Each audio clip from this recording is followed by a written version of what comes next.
views and opinions expressed in this program are those of the participants and do not necessarily reflect the views of BronxNet or the program underwriters. And hello, everyone, and welcome to Open, the one and only show that opens the Bronx and the rest of the world right to you. I'm your host, Daren Jaime, and today we'll update you on what's happening in and around our borough, as well as across New York City. Coming up on today's show, we go front and center in talking about how Healthfirst is raising awareness upon childhood asthma. Then, we'll learn about a not-for-profit organization that's actually helping girls become strong female leaders. And then we'll speak with a plant-based nutrition health coach on methods on how to handle stress, particularly during this COVID-19 pandemic. And then a little later on, we'll talk to a home care nurse who serves as the Bronx community visiting patients at home. And then finally, we'll learn about a not-for-profit that's improving physical and emotional health through gymnastics. So stay tuned because all this and much more is heading your way. Right now, we're officially open.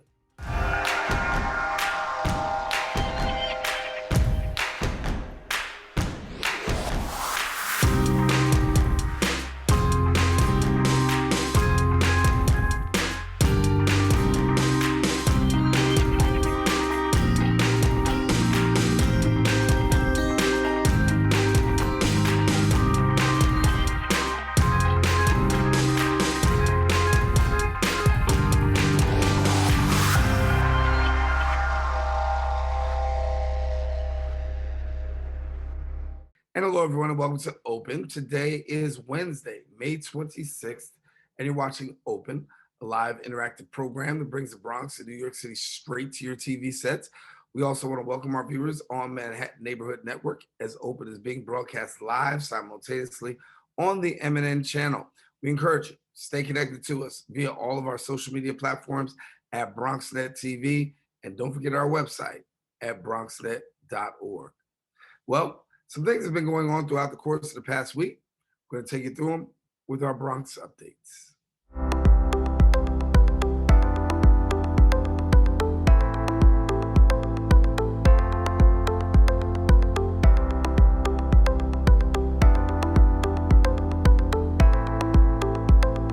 We start off with MTA news. New York City Mayor Bill de Blasio has announced that the addition of 250 police officers to the subway system.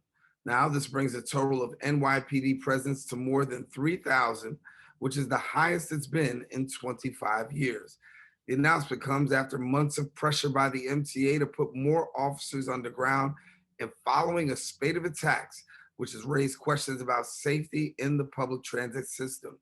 The mayor emphasized the importance of these additional officers until more people return to the subways. Mayor de Blasio stated the additional officers will be deployed, quote, in the right places in the subway at the right time, particularly at the peak time of ridership, end quote. In other news, the grassroots community group fights to keep green space open despite its closure by the park department that cited safety concerns. Our BronxNet reporter Arlene Makoko brings us this story right now. Welcome to Tippett's Tail, located on Bailey Avenue between 234th and 238th Streets, just south of Van Cortlandt Park. In recent years, it served as a green space for residents to enjoy nature and even grow plants in these beds.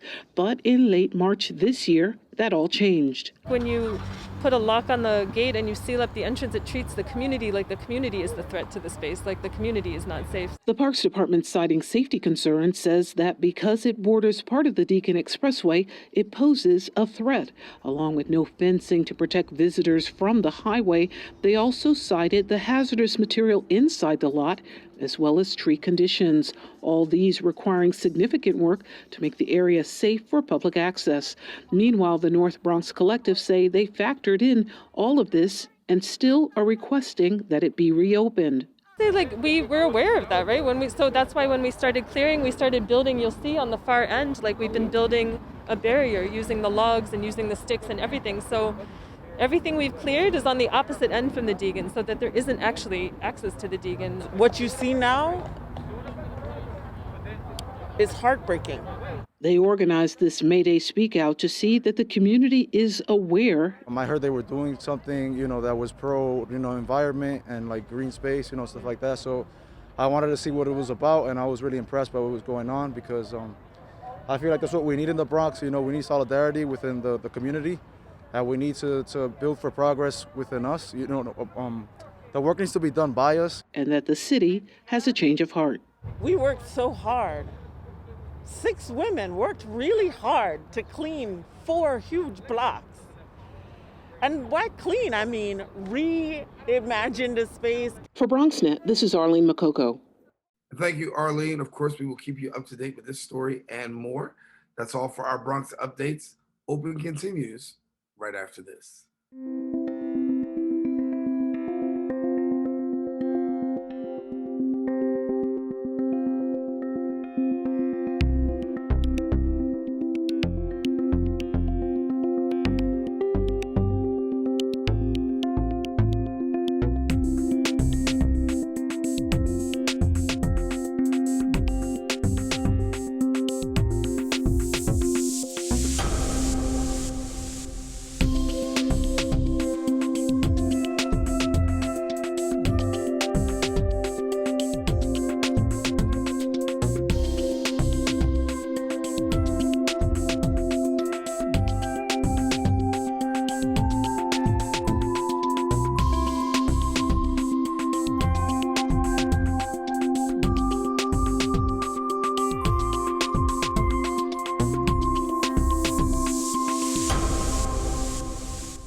If you're struggling to afford your internet bills during the pandemic, there's a temporary government program that may be able to help.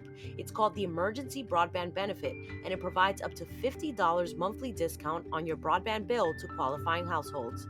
Find more information about the program, including if you qualify and how to enroll, at fcc.gov/broadbandbenefit, or call toll-free at 833-511-0311. That's 833-511-0311. And welcome back to the show. Pediatric asthma prevalence rates in the Bronx children far exceed national pediatric rates. Bronx children are twice as likely to be hospitalized for asthma and are more likely to die of asthma than children living in other states. Healthfirst is holding an asthma awareness town hall to better inform patients as well as their families. Joining us now to share a little bit more is Healthfirst Pediatrics Medical Director, Dr. Maja Castillo. And then we have the Vice President of Community Engagement at Healthfirst Foundation at Healthfirst, Miguel Centeno. Welcome both to the show and glad to have you here. All right, thanks, Daren. Pleasure to be on. Glad to have you. Well, I'll start off first with you, Dr. Castillo. Share with us a little bit about pediatric asthma. How is that defined? So this is the really difficult part, is that people think that pediatric asthma is easy to define or is easy to diagnose. And that, in fact, isn't true. There's no one specific test for asthma. It really is defined by a series of symptoms that occur over time. And then there are some tests that we can do to help diagnose. But in general, it is a diagnosis that is what we call clinical, meaning that you have to put the pieces together. And so when we talk about pediatric asthma, signs, symptoms, sometimes very easy to figure out, sometimes not so easy to figure out. Talk to us about the signs and the symptoms. Absolutely. So people generally think of asthma as being wheezing, coughing, the chest being tight, kids having shortness of breath. And those are the classic symptoms of asthma. But what I think is really important for parents to know is that asthma can actually present in other ways as well. For example, in very small children, their lungs are little and you often can't hear the wheezing. And so what I would always explain to parents is you have to watch your child's breathing. Many times the only way you'll be able to tell if they're having asthma is their chest will be heaving out and in, their belly will be moving. And when asthma is really worrisome, children actually sit very still and don't even want to talk because they're having such trouble breathing. Color of skin, looking for paleness of the skin, paleness of the lips. Those are other symptoms that you often see in children that people don't necessarily relate with asthma. Miguel, I know that there's a special town hall meeting that's being held, obviously to bring awareness to this. Talk to us about the town hall. Yeah, absolutely, Daren. We are very excited to be able to bring this to residents of the Bronx. You know, as the largest not-for-profit health insurer in New York, that's also very, very focused on the community. We have our pulse on what's happening in the Bronx, and we know that this is a tremendous challenge to Bronx families. And so we're very excited on May 27th from 3:30 to 4:30 to bring a community town hall in partnership with the American Lung Association and also the Pediatric Asthma Center of the Children's Hospital at Montefiore, which, by the way, we're very proud to have as one of our hospital sponsors. So people are going to walk away with amazing information, and it's all absolutely free. Free is good, and free information is very good. Always free information will always go a long way. That's part of why we're doing this interview, to get some free information out. And Dr. Maja, tell me a little bit more about triggers, because what are some of the triggers that cause asthma? There are many things that can cause asthma. So, for example, many children actually have a genetic predisposition, meaning that if they have parents with asthma, they can actually carry in their genes that they could be likely to develop asthma. And then asthma could be triggered in childhood by allergies, so pollens, also indoor allergies, allergies to molds, cockroaches, and animals. Cats and dogs, your pets in your home could trigger asthma. Air pollution triggers asthma, and also strong chemicals. So even cleaning products, things you could be using in your home, could be triggering asthma. Miguel, it's important to get the message out to people and that people find out more information about this. In your line of work, talk to me a little bit about receptivity. How receptive are people to this conversation and really talking about a very special matter? Yeah, no, absolutely. We find that people are really hungry for this information because it really is a quality of life issue, right? When you're dealing with pediatric asthma, you're looking at higher than usual school absences. We're looking at ER visits, right? And so we're looking at serious impediments to people having the quality of life that they deserve. And so, you know, we're pleased and honored to be able to help folks to have a better quality of life. Yeah. And Dr. Maja, speaking of help, what are the treatment options that are available for people who have asthma? There are so many treatment options now. This has really changed over the last few years. In the past, people thought that they could just use an inhaler to get rid of symptoms in the moment, but there are actually now controller medications that are in an inhaler form that, if the child takes them every day, can prevent them from having symptoms. Additionally, if the child is triggered by allergies, the allergies can be treated both by medications as well as what we call immunotherapy, where the child is actually taught, their body is taught to not react to those allergens. And now we even have medications that can help those kids that have genetic causes for their asthma. There are medications called biologics that are working very well for these kids. So it's really important that if a child has asthma that's not being controlled well with just that pump, that they see a specialist like an allergist or a pulmonologist, so that they can really have diagnosed whether they need one of these more advanced treatment options. Great to hear there's a lot of treatment options available and progression in the field of asthma. And I want to talk a little bit more about some of the work that's going on in terms of your partnerships.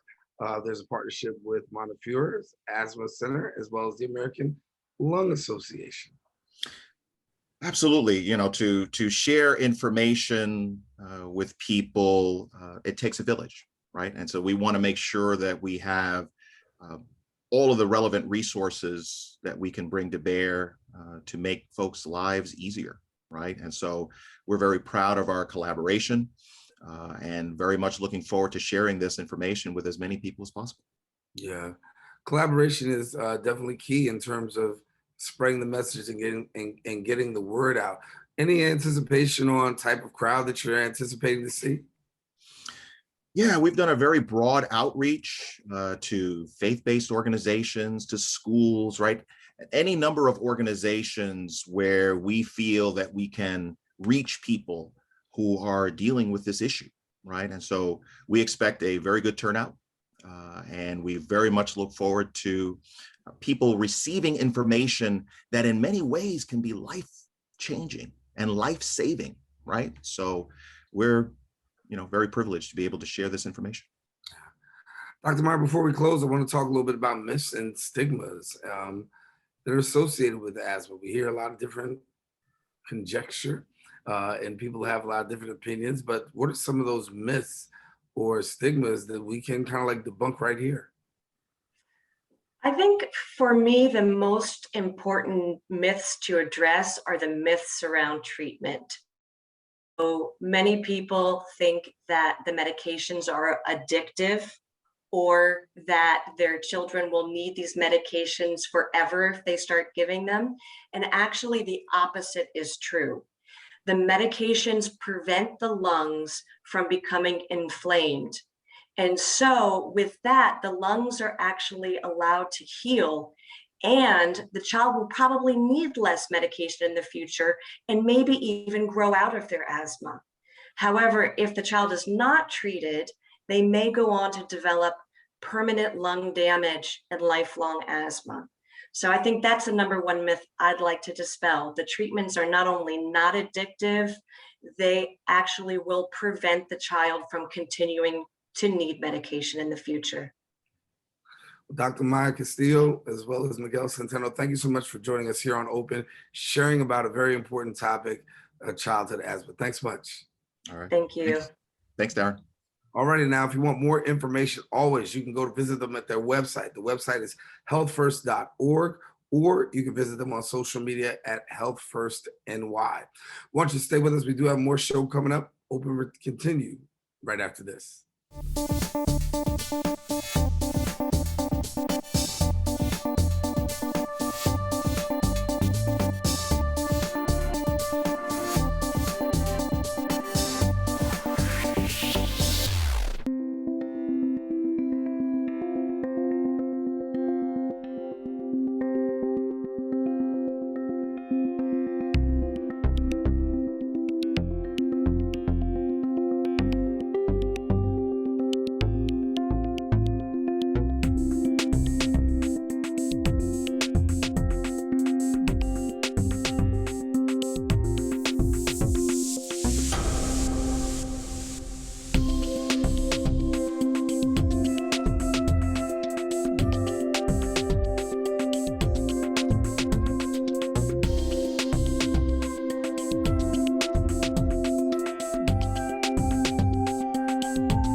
And welcome back. Girls Inc. of New York City is a social impact organization inspiring young girls to be strong, smart, and bold.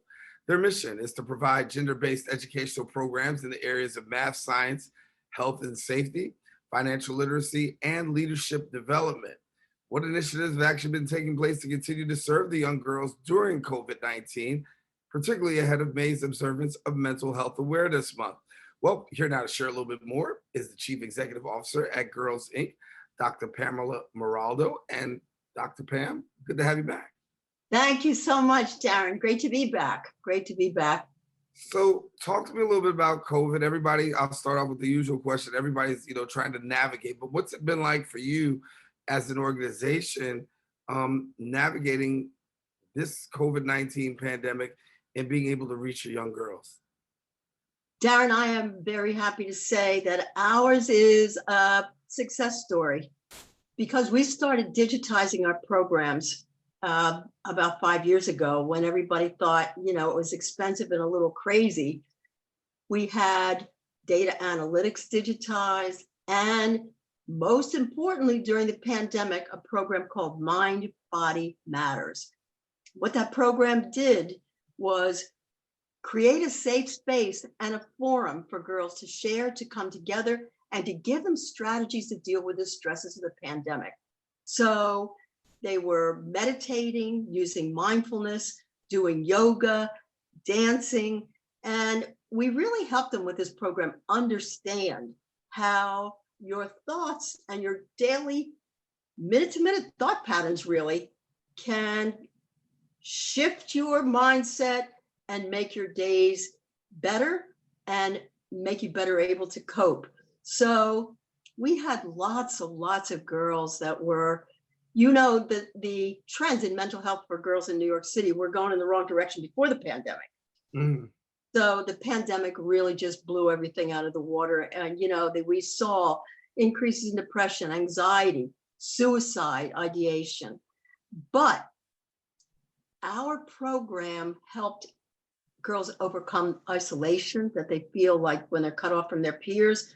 Lots of times they're, in a home where they don't have use of the internet all the time. So they really talked about how we were like an oasis. They couldn't wait for our programming. They couldn't wait to talk to their friends and to really get some help in terms of how to cope. So I really think that I am very proud of what we've done during the pandemic and the thousands of girls we helped. Right. The thing that I'm most proud of, Mhm. I don't know if you know this, Daren, but we started following girls in our programs through to college. Because why? Because donors would say to me that 100% of your girls graduate from high school, but that's not such a big deal in this day and age. Are they going on to college? We never could afford to follow them because that takes time and staff and money. But we got a really generous grant from a bank called Macquarie that allowed us to do that. So during the pandemic, 30% of college students dropped out, either for good or just temporarily. The girls in our programs is a true story. We've witnessed a 99% retention rate for freshmen, which is the year that most college students drop out. And it's because we were able to provide them with the emotional support they need during the pandemic. So Daren, I am so grateful that we had these programs in place, and ours has really been a very good story. Congratulations. It's Mental Health Awareness Month, and of course, we are talking about mental health awareness. And when we talk about mental health awareness with young girls, talk to us about some of the different types of mental health that you find that your young girls are dealing with. Well, when you're a teenager, being cut off from your peers is a really traumatic thing because, you're going through your own development and finding out who you are and identity and awakening sexually. And, your peers are kind of your lifeline. Plus, if you look at what's happened to adults and the domestic situations the girls are in, you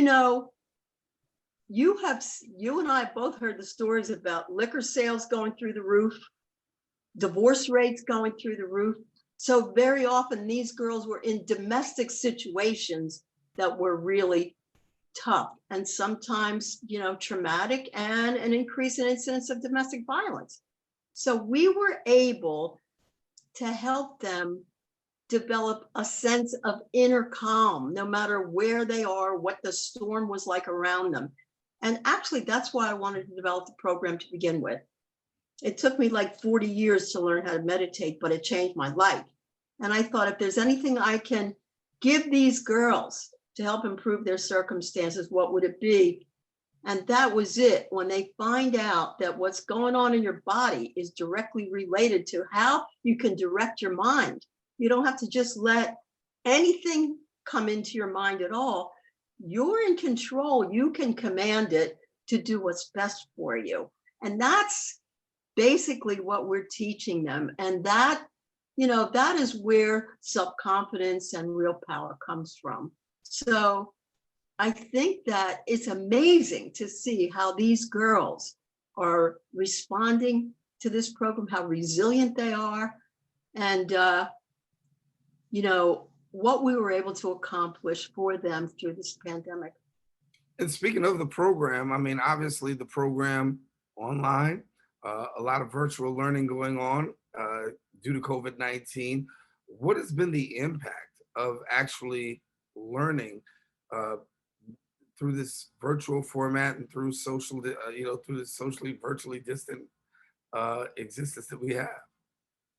Well, again, I think that Girls Inc., that our staff really stepped in to provide solutions because, teachers didn't want to go into school. So even when they were allowed to be back in school, lots of times the students would be there because they had to be there and there would be no teacher in the class. They would still be learning virtually. So for us to continue our kind of hybrid, a little bit in person, a little bit online, has been really effective. I think online learning, virtual learning works best where there are existing relationships. So because a lot of times these girls have been with us since middle school and, sometimes elementary school, we've developed a relationship with them and trust. And so, they really adapted pretty easily.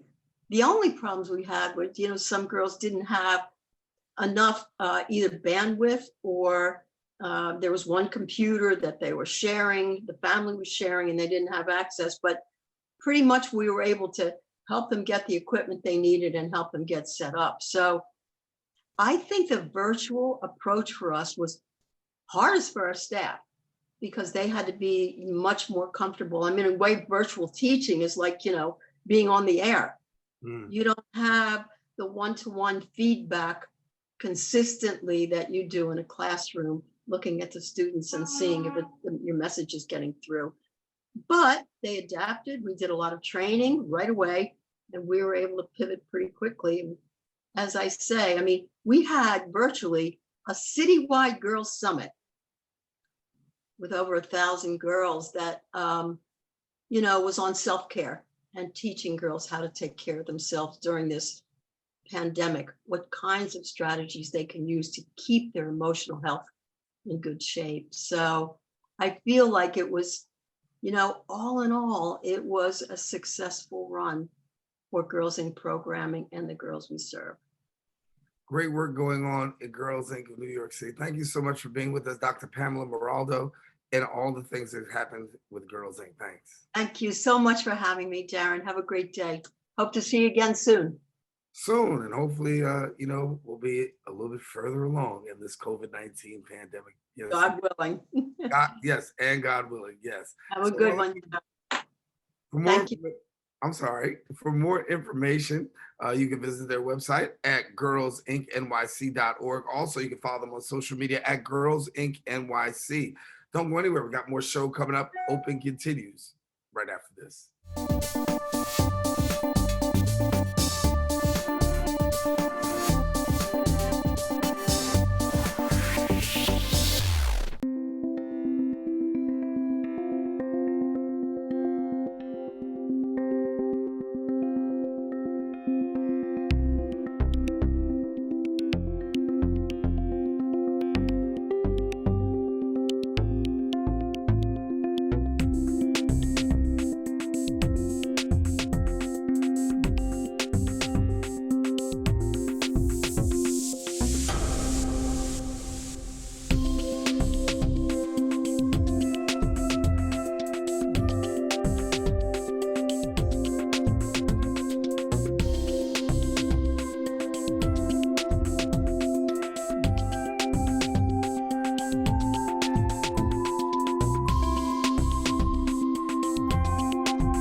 Welcome back. Well, throughout the COVID-19 pandemic, many people are facing challenges which are stressful as well as overwhelming.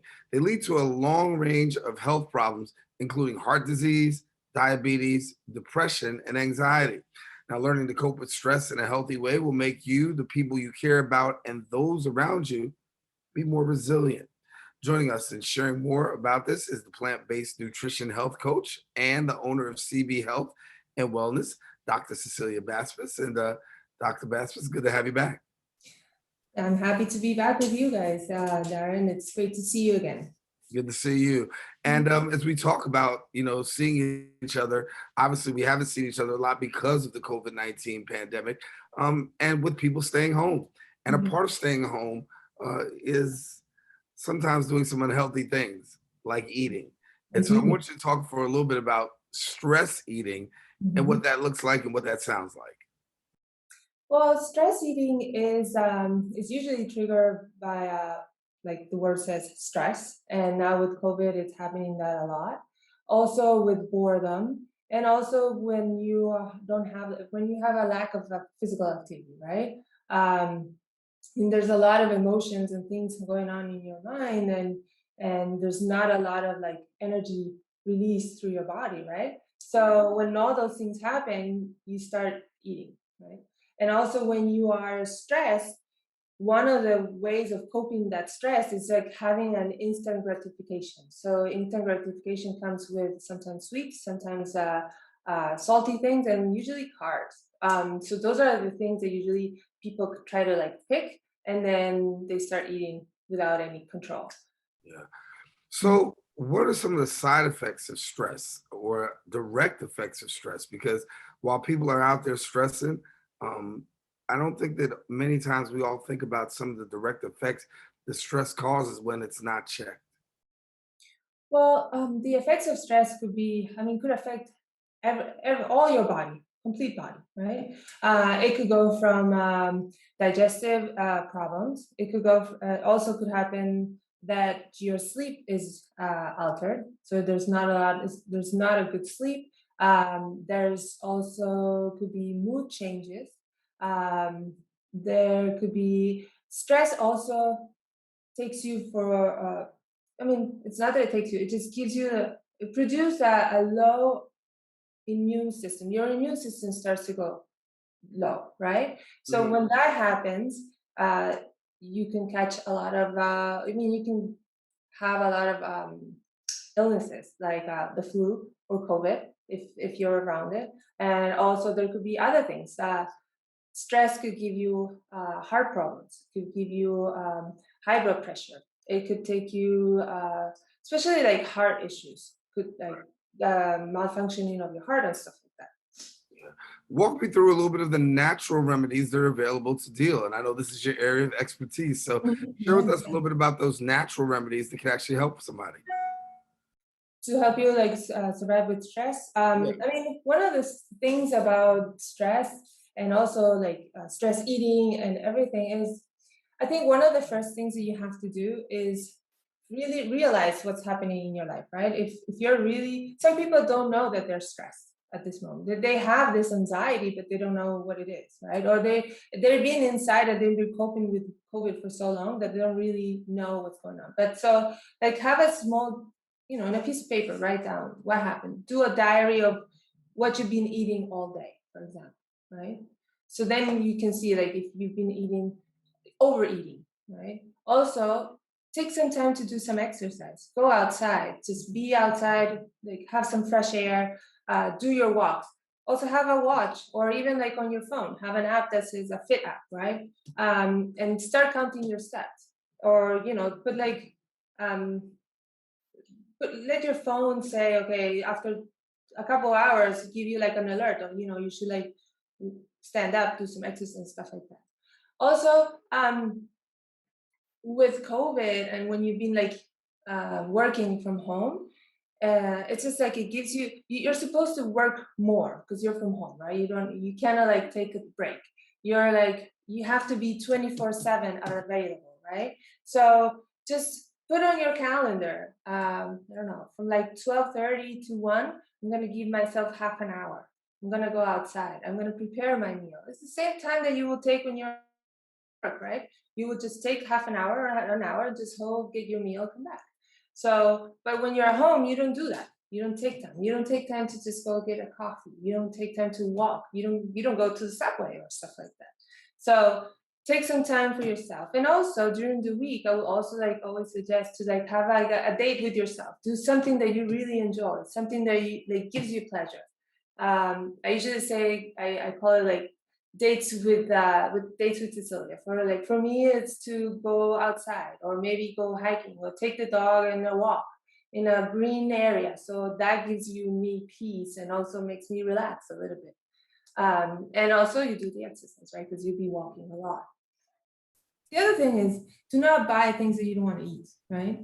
I mean, when you go to the supermarket and you have all your chips and stuff like that, you definitely want to eat that at the moment. But then when you're at home and you have all your sweets and all your chips and all the things that are not good for you, just don't buy them. Avoid having them at home, and also have healthy snacks at home. Just get some of that and always have them. For example, have little carrots in your refrigerator. Have some hummus, have some celery that it's already cut and clean and stuff like that. So when you're hungry, you just open the fridge, because we usually do that. We open the fridge and we're okay, so what we're gonna eat now?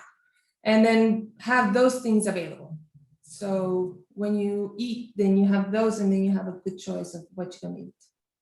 We only have just about a minute left, but I wanted to ask you before we go, what are some of the major causes of stress? Because we find now that 1 in 10 individuals pretty much suffer from stress.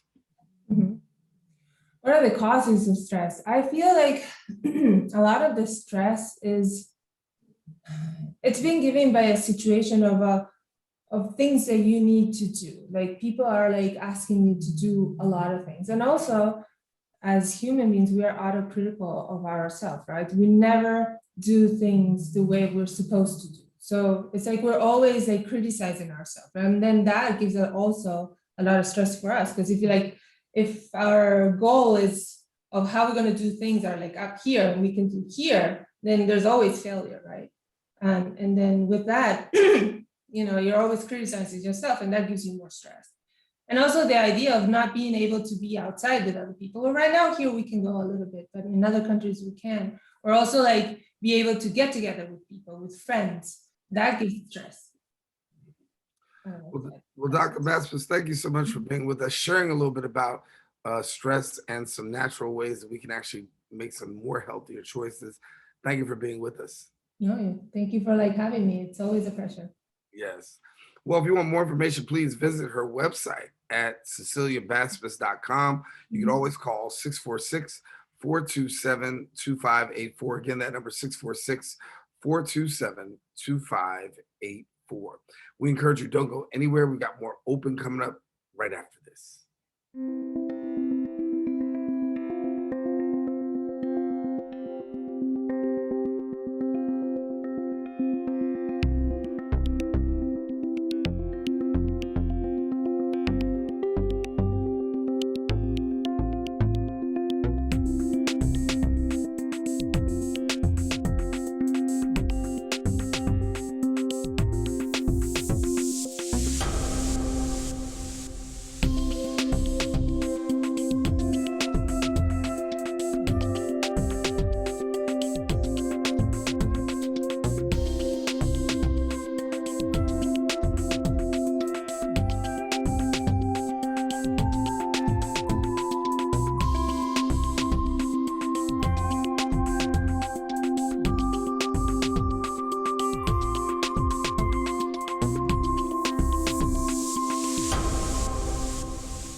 Well, welcome back. And throughout the month of May, BronxNet is celebrating National Nurses Month.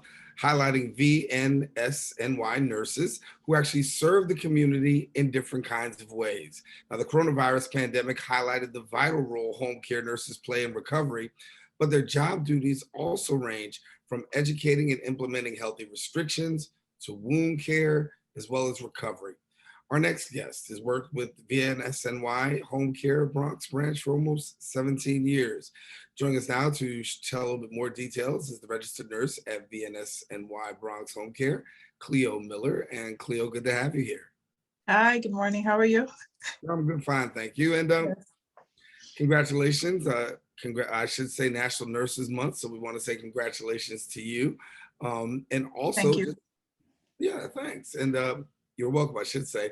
Give me an opportunity to ask you about nurses, particularly in the area of surgery. We have a lot of patients who go out for outpatient surgery, coming back from inpatient surgery, and yet and still it requires a nurse to be able to take care of those people afterwards. Talk to us a little bit about the work that you do post-surgery. Okay, so post-surgery, it depends on an orthopedic or, well, we have different types of surgery, but recently we've been getting a lot of hip and knee and back surgeries. Patients that were holding off from the pandemic from last year, we're seeing a lot of them now. And basically we want to keep these patients safe at home. That's always the goal. So we have a variety of patients. A knee surgery patient coming home to, let's say, a private home where they've lived all their lives and they were comfortable going up and down the stairs. And here it is, they come home from surgery and they cannot make it up the stairs. So we have to make sure they have all their equipment in place. We have to make sure they know that they're taking their pain medications on time so that they're not in pain. So we teach pain management. We have to teach them how to avoid wound infection. We have to teach them how to avoid blood clots, teach them how to avoid having the wound reopen, any sort of wound complications. We also teach them diet, because usually these patients have other comorbidities, might be arthritis, might be high blood pressure, might be diabetes, and diet is usually a big component of this. Yeah. And so go ahead.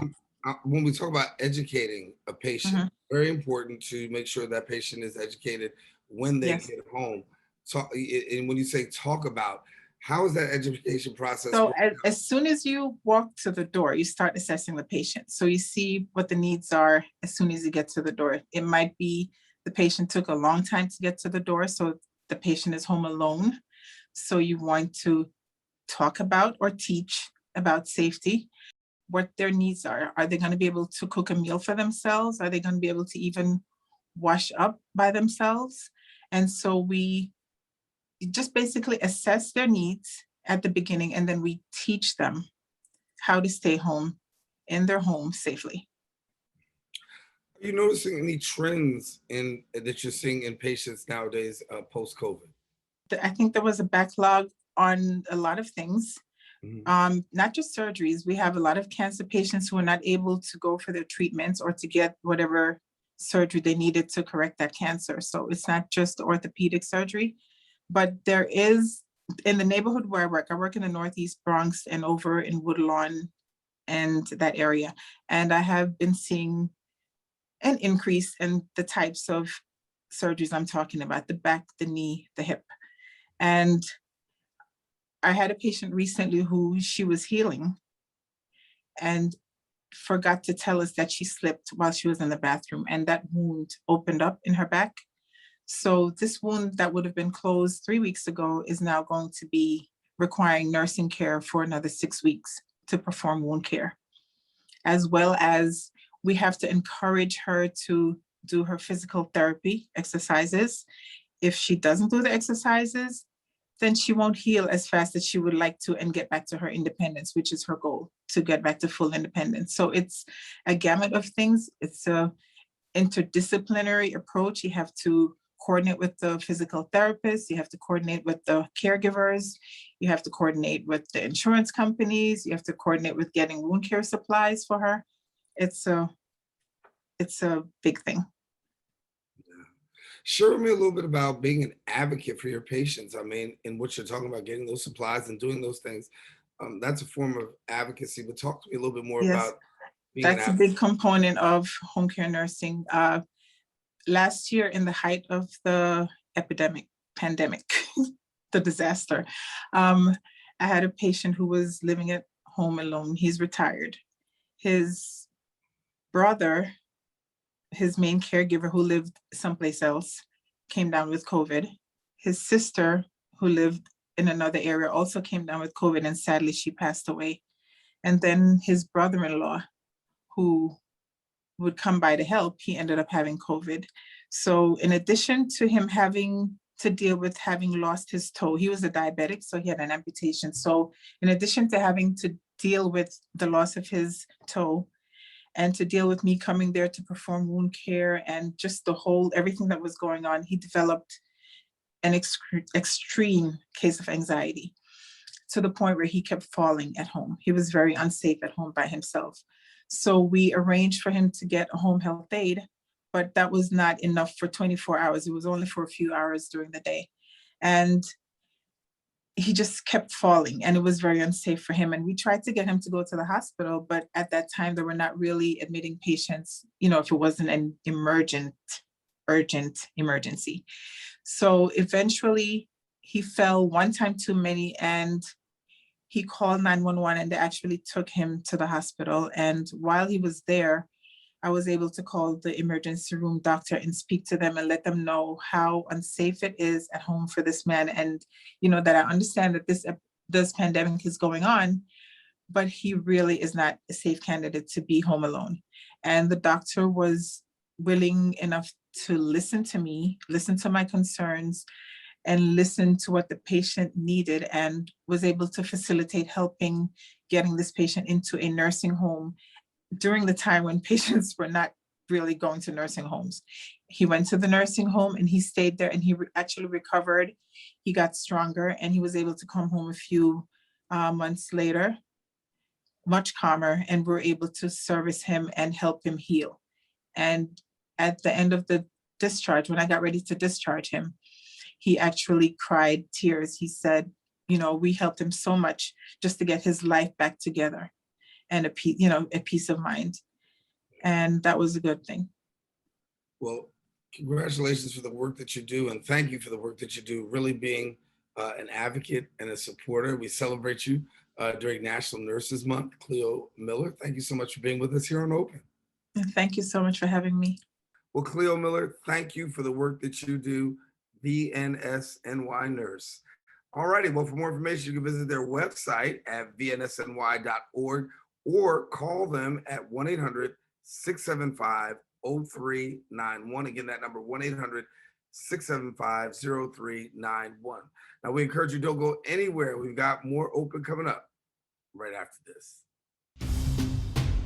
We know that people are dealing with the health crisis, but there's also a lot of food insecurity. We're giving out healthy food options, and that's what's key here. If you're a senior, you have a disability, they'll actually deliver meals to you. The residents are anxious, they're worried, they're scared, they want to be tested. When things were happening in our community and we couldn't get the help. There's almost a presumption of criminality that attaches to your skin color. The site will prioritize those who are at highest risk in the population. If you feel symptoms and you'd like to visit one of these COVID-19 testing sites here in the Bronx, you may call the State Health Department's hotline. Important to note about this site is no reservations are needed. This is a walk-in clinic. A lot of us are out of work and looking for something to do. We have the machinery and the skills to make large scales of these masks and gowns. Take care of your people. It's going to go way further than we actually can understand. Right now, employees like myself are just adjusting to the new reality. Reporting from Broadband, Arissa.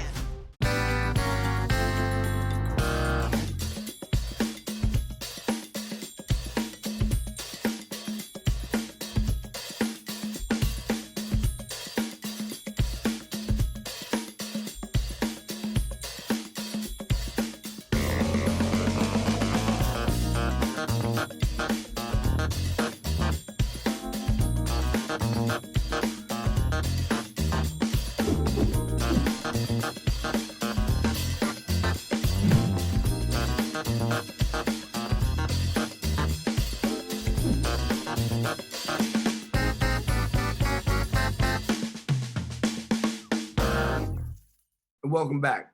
The Wendy Hilliard Gymnastics Foundation provides free and low-cost gymnastics for urban youth between the ages of 3 to 17.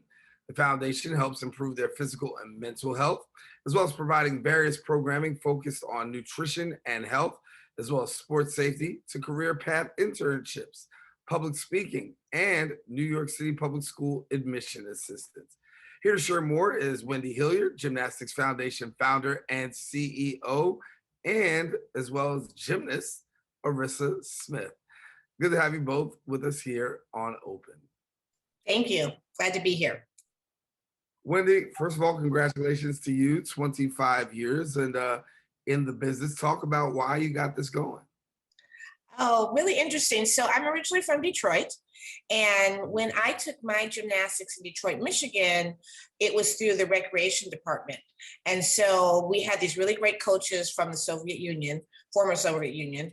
And so we had really great coaching. It was in the community and it didn't really cost anything. So that's how I was trained, and I was able to make the national team and compete in 3 world championships. So I knew there was a way to learn great gymnastics affordably, but I just had to figure out how to do it. So after I coached for a while after I competed, and my athlete, Aliane Bakaro, was in the 1996 Olympics. And after she went off to the Olympics, I decided to start my foundation because I wanted to go to grassroots to have more kids of color in the sport. Gymnastics got very, very expensive. So that's why I started it. Yeah. And now you're 25 years in and you've got some great work and you've got some great students. Arissa is one of your students. And tell us a little bit about Arissa. Arissa is a great student. So it's really fun because I don't coach a lot, but I do coach. And so I had a chance to coach her this fall. And she's a hard worker, which is always key. And coaches always love that if you're able to do it, because gymnastics is it's difficult for the fact that you have to repeat it over and over again. And you have to stretch a lot and you have to do conditioning. So the fact that she likes to work hard is very helpful. And I think you can see in her gymnastics that she really loves it. So it's nice to see how she's progressed, and it's a joy to have her on the team. Yeah. Arissa, what's it like for you being a gymnast in this program? It's a really good opportunity to be able to do it because I know some kids are not able to do it. And talk to me about what you've learned so far by being a part of this program. I learned how to express myself and feel comfortable doing gymnastics. And Dr. Wendy, tell me a little bit more about this, because when you look at a young girl like Arissa, you say, okay, I'm learning to express myself. That goes long beyond just gymnastics itself. There's additional components and layers to the work that you do. And so talk to me about why you wanted your program to be so broad-based. You know, it's really important because Arissa's a tad shy, but she performs well in gymnastics. And that's part of the key. I think in the end, we want kids to have outlets to express themselves. We do it through gymnastics. And what it does is it makes kids more confident. So once you're more confident, you can really achieve a lot of other things in life. And once you have a good work ethic as well, which gymnastics teaches you, we know that they're going to use this in other areas of their life. But, you know, to broad base, it's mainly because there's such a need. There's very little gymnastics. There's really little affordable gymnastics for sure in urban areas. It tends to be out in suburban areas. And so we wanted it right in the community, and we wanted to have partners. We have a great partner with the Harlem Children's Zone. So we have this wonderful space in the middle of Harlem. So kids can walk there from home or easily get there by public transportation. And so it's broad-based because there is a broad need, and it's really joyful to be able to offer gymnastics to kids, because the #1 gymnast in the world, the #1 athlete in the world is a gymnast, and she inspires a lot of people. So I want to make sure we can have some gymnastics for those that are inspired by Simone Biles. I was getting ready to ask the question for Arissa, like, who are some of the gymnasts that you actually look up to and you watch? One gymnast that I look up to her name is Dina Averina, and also her sister, Irina. Yeah, so those are Russian world champions, basically. So Arissa competes in rhythmic gymnastics, and the top rhythmic gymnastics are twin sisters. They're like identical. And so she watches a lot of rhythmic, and those are her favorites. Got it. Yeah, that's great. So tell me a little bit more about how people can be a part of the program. You've got a broad program, the covers a lot of different topics. If somebody wants to enter into gymnastics, how can they do that? Well, we're very excited. We just got to go ahead to have our summer programming because most of our beginning classes, since all of our beginning classes since the pandemic have been virtual, but starting in July, we're going to be back in the Armory for our beginners as well. And so what they should do is just reach out to the Wendy Hilliard Gymnastics Foundation. You can go to our website. Our email is info@wendyhilliard.org, or just Google us. That's the first thing, because what we'll do, and we don't have it up yet, but it just keep following us, and they should follow us on social media, because that's where we put all the information. But basically, if parents are interested in getting their child in gymnastics, especially with the Wendy Hilliard Foundation, they just reach out to us. They call us or email us or go online and direct, DM us. And what we do is we find classes. Our program works first for beginners, and then you can move to the intermediate level, and then we have team. Arissa's part of the team. So Arissa works out 3 days a week, kind of year round. And so the goal for us is to introduce gymnastics, but also if kids have talent and the desire to work really hard and compete, we also have a big team, and we are taking 5 kids to the national championships this year in tumbling and trampoline in June. Awesome. Traditionally, gymnastics is not something seen in communities of color. And so you have the opportunity to really provide this to underserved communities. Speak to us about your passion in wanting to do this. Well, because I have a passion for gymnastics, it really made a huge difference in my life. And I knew that there are other kids like when I was younger that just really love doing gymnastics. It's a great sport. It's a great foundational sport. So even if you don't take it, for a long way and compete, it teaches you discipline. It teaches you strength and flexibility. And the reason why I have a passion for offering it is because it's an extremely popular sport, especially for girls, but we serve girls and boys. Everybody's got a little kid when they're 2 or 3 that's jumping on something, and they just keep on jumping. And if you're in New York, there's only so much you can jump on. So we want to have trampolines and rod floors and places for kids to go to jump around. But it's a really important thing for me to offer, because it really does bring joy, and it really does bring kids to learn about their body. It's very important that you teach you. We're finding this out now. As a community, we have to be more healthy. And that starts young. You have to know how to take care of your body. You have to know how to feed yourself well so that you can have good health when you're an adult. Yeah. Wendy Hilliard, thank you so much for being with us. And listen, 25 years, congratulations. And I know the work continues. I know you're excited to be back in the Armory, and great to have you right here on Open. Thank you. Thanks for having me. Oh, no, we're glad to have you. Arissa, thank you so much. Keep up the great work and keep being a great gymnast, okay? Thank you. All righty. Well, listen, now, if you want more information, this is what we want you to do. Please don't hesitate to go to wendyhilliard.org. Also follow them on Facebook as well as Instagram at the Wendy Hilliard Foundation. Well, I want to tell you, we've come to the end of our show today. I want to thank all our guests for joining us. And most of all, I want to thank you, the viewer, for tuning in. Now, if you missed any part of the show, please don't hesitate to watch the recablecast here on Bronx Channel 67. Listen, also, if you want a brand new episode, don't forget my girl, Rena Valentine, will be back here at BronxNet Channel 67 Friday. You get arts, entertainment, and a whole lot more. Till then, I am Daren Jaime saying take care, God bless, and most of all, keep this channel wide open.